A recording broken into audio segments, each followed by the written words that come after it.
अरे जा रण छोड़। शांति कायरों की ढाल होती है, वीरों का आभूषण युद्ध होता है ग्वाले, युद्ध। अरे चुनौती स्वीकार कर। संसार की, मानवता की ढाल शांति है जरासंध। जिसके पास विनाश की शक्ति हो उसे शांति का विकल्प पहले चुनना चाहिए। वीर वो नहीं जो पल पल में युद्ध को उपस्थित हो जाए, वीर वो होता है जो जब तक संभव हो युद्ध को टाले। तुम्हारे नाम में ही संधि है, तो फिर क्यों युद्ध के कंकड़ से शांति का पात्र तोड़ते हो जरासंध? यदि शांति का पात्र छलका तो विनाश बाहर आएगा। मैं कोई मथुरा का ग्वाला नहीं जो तुम्हारी इन मीठी मीठी बातों में आ जाऊं। तुम्हारे उद्देश्यों के बाणों का जरासंध के कवच पर कोई प्रभाव नहीं पड़ेगा।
ये तुम्हारी दूसरी भूल है जरासंध, और मेरी अंतिम चेतावनी, शांति का अंतिम प्रयास।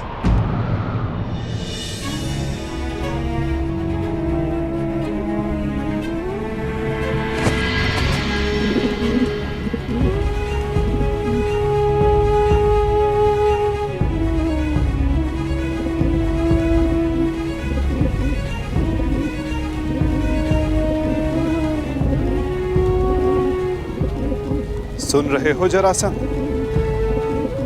ये अबोध भी कह रहा है कि शांति रखो।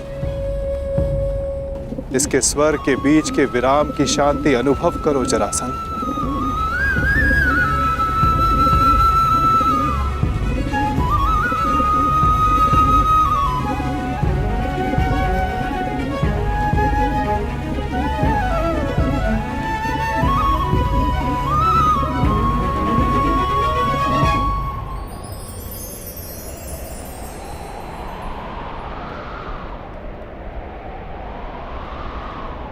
शांति का संदेश लाने वाले परिणाम जानना चाहता है वासुदेव, तो देख।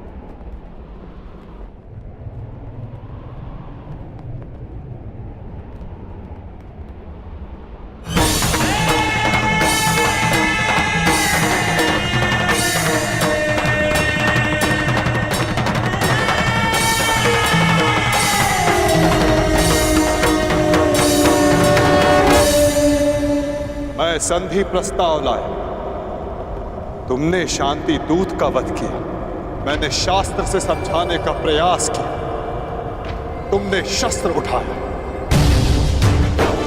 मैं प्रेम लाया था, तुमने युद्ध की मांग की। तुम्हें युद्ध चाहिए जरासंध, तो लो, मैं तुम्हें युद्ध देता हूं।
भी प्रहार भी अंत देगा पाप का, नाश होगा नीच का, दमन करेंगे वासुदेव उसका अहंकार भी।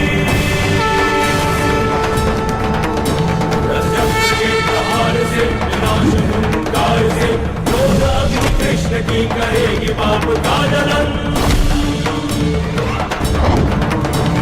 पाप से धती धरा त्राहि मां पुकारती, ईश द्वारिका समक्ष अपना प्राण मांगती।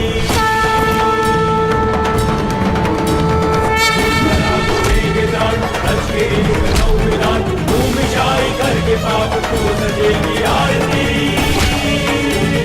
भूमिशाई करके पाप को सजेगी आरती।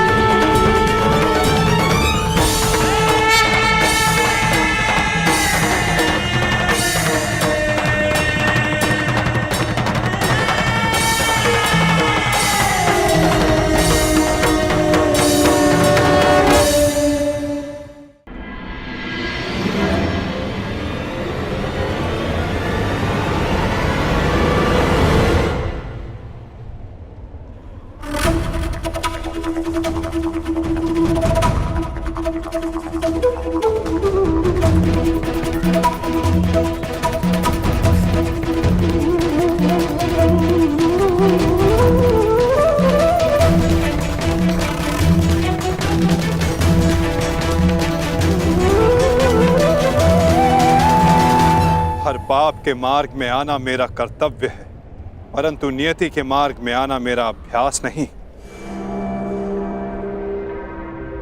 तुम्हारी मृत्यु किसी और के हाथों लिखी है जरासंध, इसलिए आज मैं तुम्हें पुनः जीवन दान देता हूं।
क्या हुआ?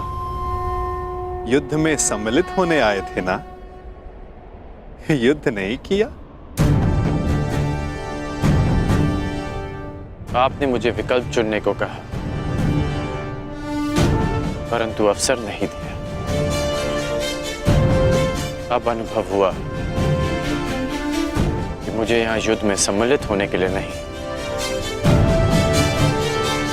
युद्ध का साक्षी बनने के लिए लाया गया था। अनगिनत जरासंधों से भरे इस संसार में एक कर्ण से वार्तालाप करके अच्छा लगा। तुम अब भी भ्रम के पार देख सकते हो कर्ण। युद्ध समाप्त हुआ और तुम्हारे वचन पूर्ति का उपकर्म भी।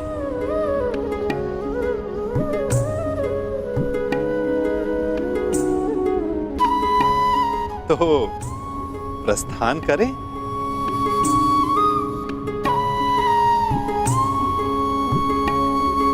रुकिए।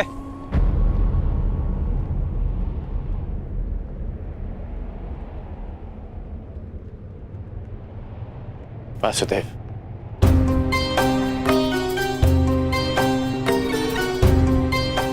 अपने आप नटवर है और ना मैं रथी, इसलिए अब ये रथ मैं चलाऊंगा। अब आपका सारथी मैं बनूंगा वासुदेव। मैं सदा नटवर था और सदा नटवर ही रहूंगा अंगराज। नियति ने हमारी जीवन यात्रा में तुम्हारा रथी होना निश्चित किया है और मेरा सारथी होना।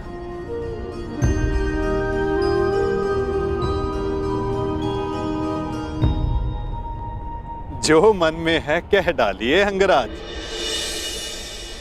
युद्ध ना कर पाने का खेद है?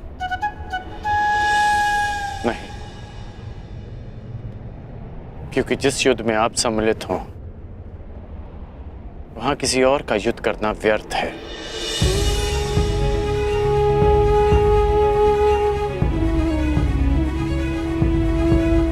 नियति के चक्र को कौन समझ पाया है कर्ण? कौन जाने वो दिन आए कि हम दोनों युद्ध में सम्मिलित हों और मैं सम्मिलित होकर भी शस्त्र ना उठाऊं।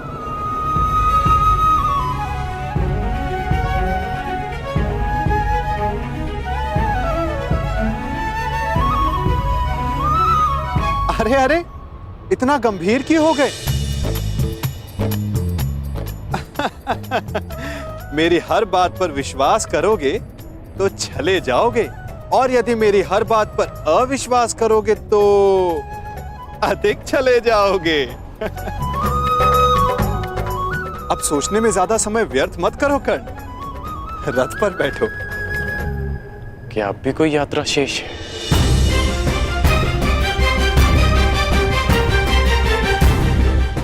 यात्रा तो अनावृत नियम है कर्ण।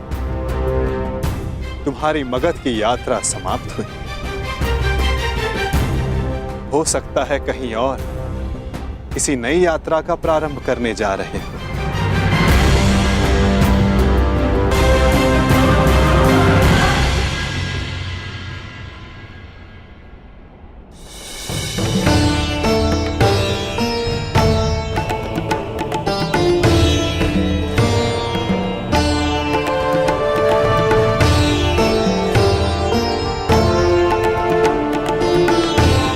यात्रा मंगलकारी हो पुत्रों। हाँ युवराज, तुम्हारी कीर्ति की अग्नि से वारणावत की हर दिशा प्रकाशित हो।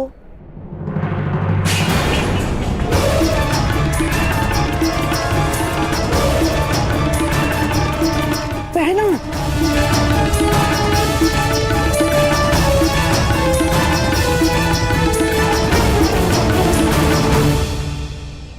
ये तो अपशगुन है। यात्रा प्रारंभ करने से पूर्व आरती की थाली गिरना यह अशुभ संकेत है। मुझे लगता है कि आप लोगों को ये यात्रा स्थगित कर देनी चाहिए।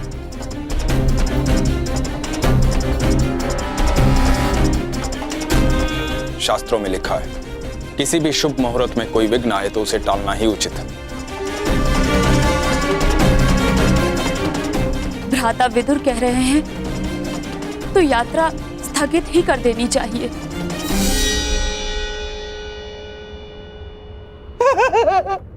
क्या क्या कह रहे हो बहना? अरे अग्नि तो पवित्र होती है और कदाचित अग्निदेव ये संकेत दे रहे हैं कि इस यात्रा में वो पांडव भांजों के साथ ही है।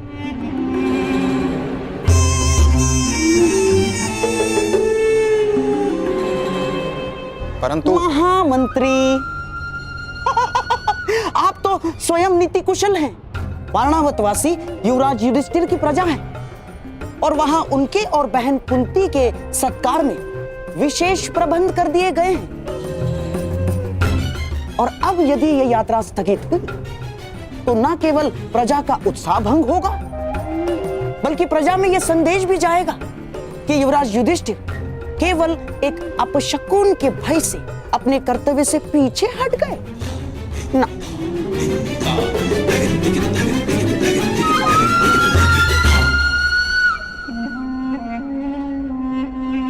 महामंत्री, ये युवराज युधिष्ठिर का अपयश होगा। परंतु यहाँ युवराज की सुरक्षा का प्रश्न है। सुरक्षा? महामंत्री, जिसके साथ भीम और अर्जुन जैसे महाबलशाली भाई हों, जिन्होंने पांचाल को बात ही बात में परास्त कर दिया हो, उन्हें किसका भय? मामा श्री का मत उचित है काका श्री, परंतु आपकी मंत्रणा भी आवश्यक है। यदि आप कहेंगे तो हम नहीं जाएंगे।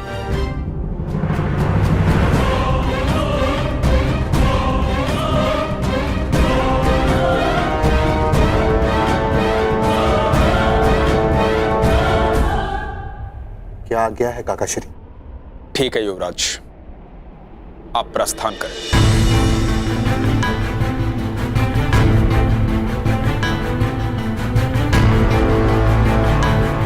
यात्रा मंगलमय हो।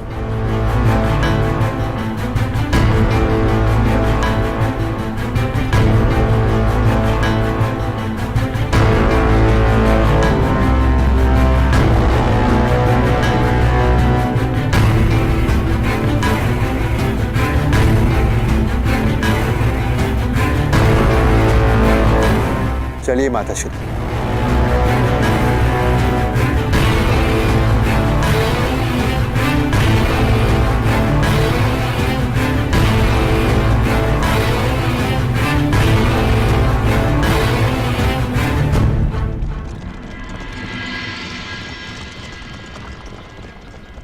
अंतिम विदाई युवराज, अंतिम विदाई।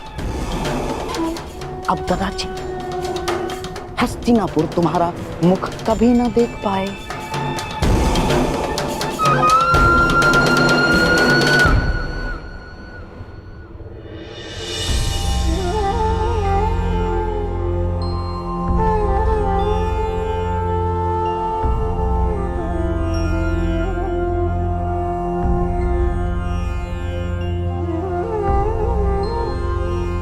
वासुदेव, अभी आपने कहा कि दूसरी यात्रा प्रारंभ हो रही है, तो फिर आप बीच में क्यों रुक गए? विचार कर रहा हूं अंगराज कि कुछ यात्रा यदि प्रारंभ ना की जाए तो भविष्य पूर्णतः भिन्न हो सकता है।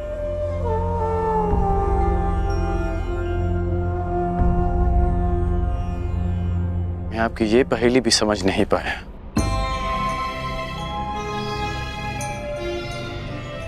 हर पहेली का उत्तर हमारे चयन में होता है अंगराज, और भविष्य चयन पर निर्भर करता है। जीवन जीने के सदैव दो विकल्प होते हैं। एक विकल्प होता है इस पाषाण खंड की भांति, जो अपने अहंकार, अपने हठ, अपनी जड़ता के बोझ के कारण भारी और कठोर हो जाता है, जो ना अपना चुना हुआ मार्ग बदलता है और ना ही अपने विचार। उसका प्रारब्ध इस पाषाण खंड की तरह होता है।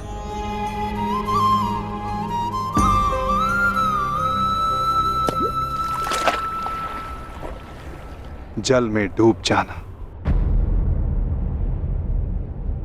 और दूसरा मार्ग वासुदेव?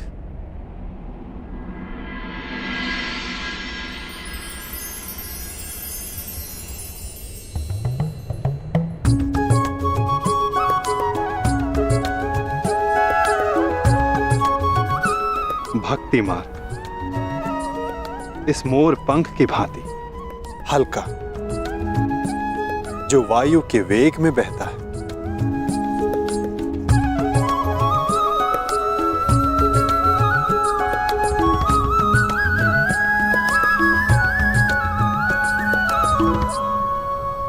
जो इस मोर पंख की भांति होते हैं, वे अपने आप को ईश्वर की इच्छा के हाथों ऐसे समर्पित कर देते हैं जैसे इसने स्वयं को वायु को समर्पित किया। इसीलिए वायु उन्हें किसी भी ओर ले जाए, वे सदैव ईश्वर की गोद में रहते हैं। यदि हर बात में ईश्वर की इच्छा है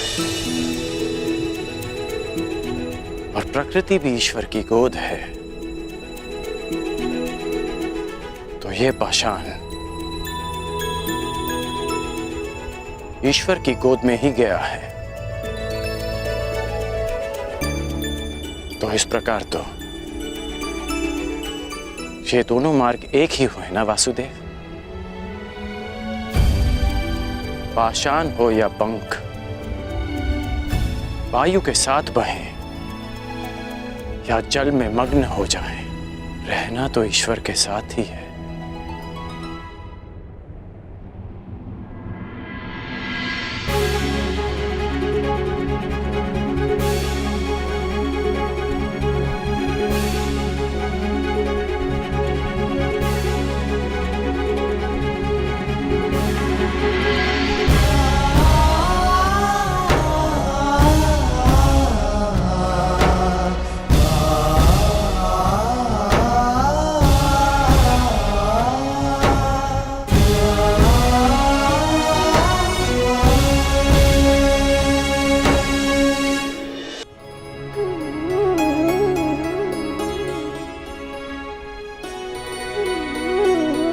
मैं हमेशा तुम्हारी प्रशंसा करता आया, परंतु आज तुमने मेरा सम्मान अर्जित किया है कर्ण।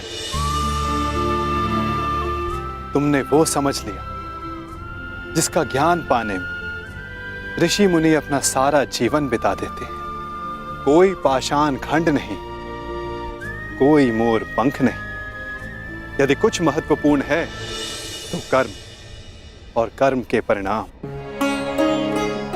कुछ महत्वपूर्ण है तो हमारा चुना हुआ मार्ग।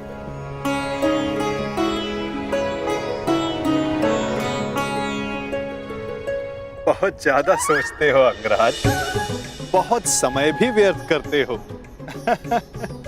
अब यहीं रहना है या आगे चलें?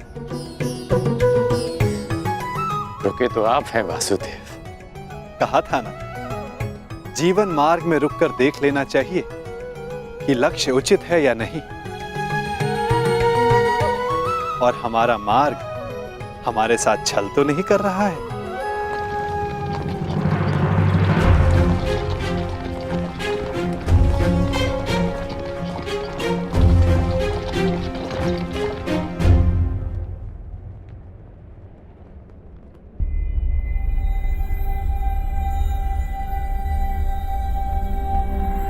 ये दो रथ क्यों वासुदेव?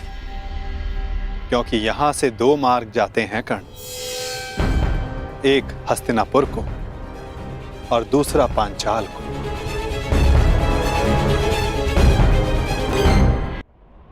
ये दो रथ क्यों वासुदेव? क्योंकि यहां से दो मार्ग जाते हैं कर्ण, एक हस्तिनापुर को और दूसरा पांचाल को। तो अचानक आप पांचाल जा रहे हैं? कहीं इसका संबंध पाषाण खंड और मोरपंख के चुनाव से तो नहीं? नहीं कर, आवश्यक नहीं कि हम केवल पाषाण खंड या मोरपंख ही हों।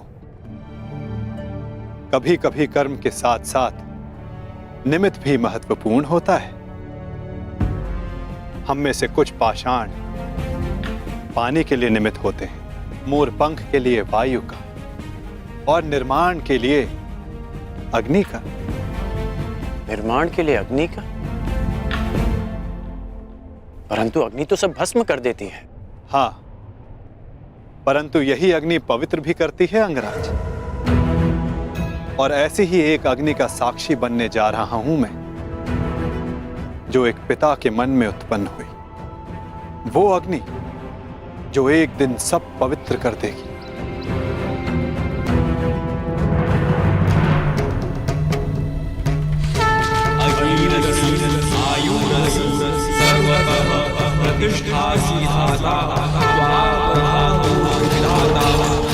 हमारे प्रतिशोध की अग्नि शांत करने के लिए दो अतिथि शीघ्र प्रस्तुत होंगे द्रौपद। मैं भी उनके स्वागत के लिए आतुर हूं ऋषिवर।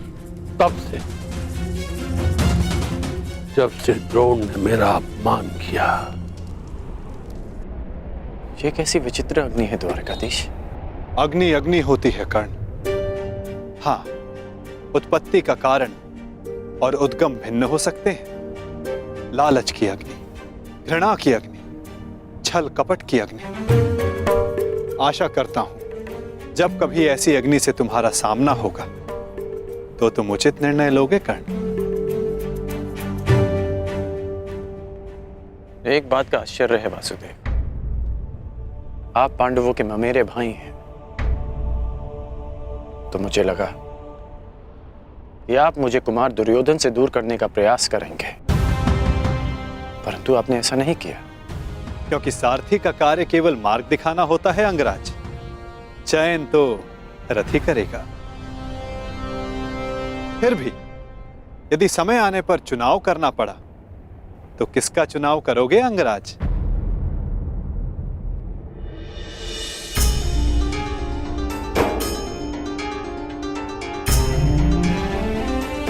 मित्र दुर्योधन का। इसलिए नहीं कि मैं उनके प्रत्येक कर्म को उचित मानता हूं, परंतु इसलिए कि उन्होंने मेरी तब सहायता की जब सबकी दृष्टि में मैं तुच्छ था।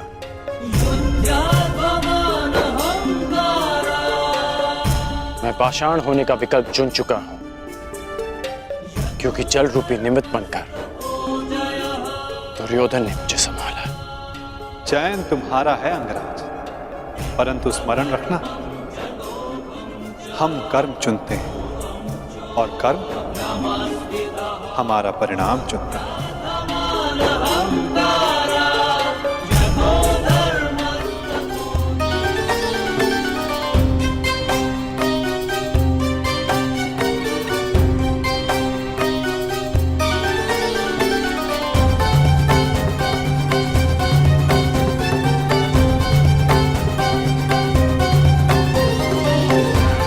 अद्भुत अद्भुत महल बनाया है पुरोचन ने। समझ में नहीं आता, ये वास्तविक भवन है या भ्रम? मैं तुमसे सहमत हूं अनुज, परंतु इतनी सुंदर वस्तुएं सदैव भ्रम और छल ही होती है।